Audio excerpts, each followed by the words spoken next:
what does this mean then, if we've got this idea of collective intelligence and collaborative work?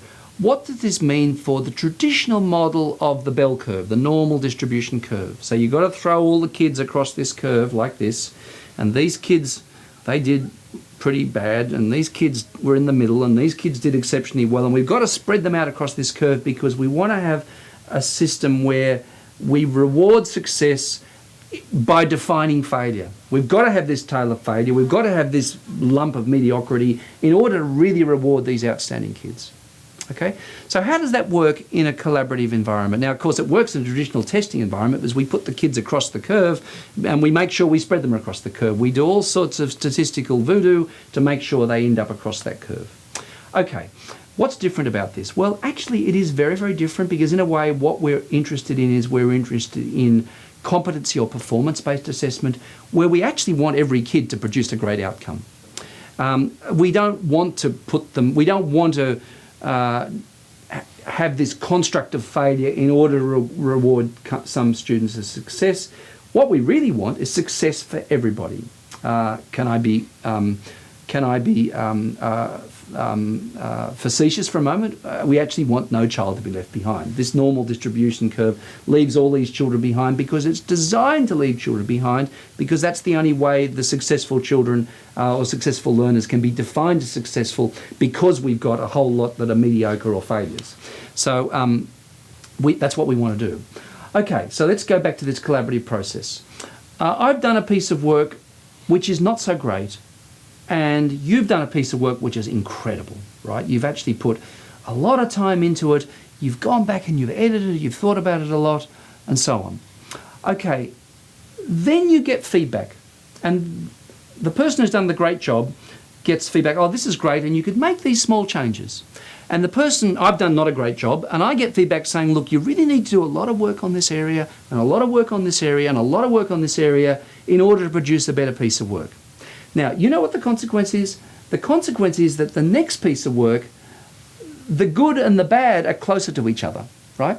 And we actually want that to be the case. Look, this other piece of work done by this other student is really great.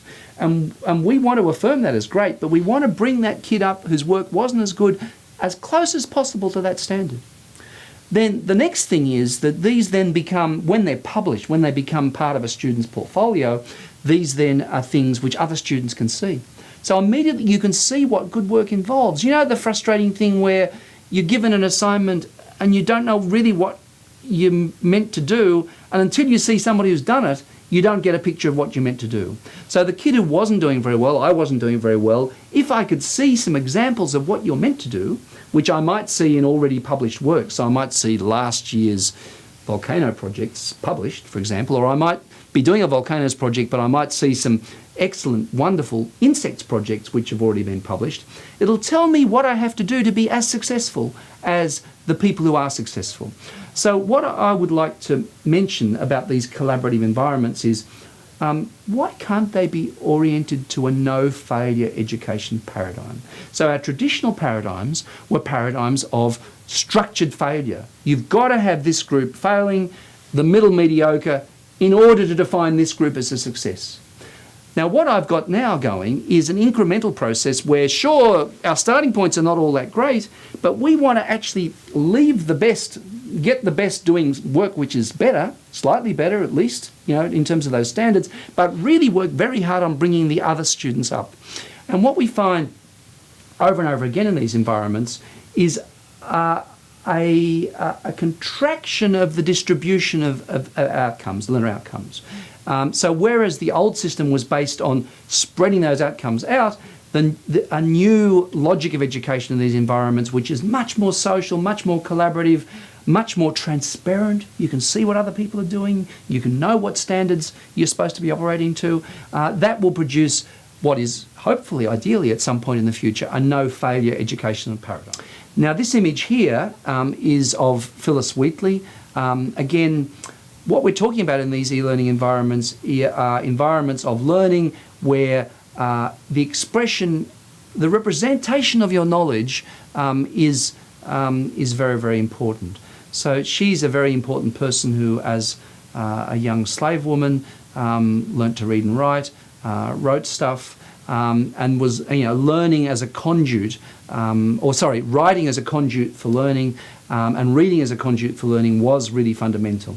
So sticking with the spirit of that in the 21st century, for people who are marginalised by virtue of poverty, by virtue of living in developing countries, by virtue of racism and minority status, the tools of knowledge representation, which is both reading the world and writing the world, have changed, and exactly the tools which made Phyllis Wheatley a remarkable and important person in her time that are the tools, well, not exactly the tools, a new generation of tools are what we need to put in the hands of students, disadvantaged and poor students and minority students today.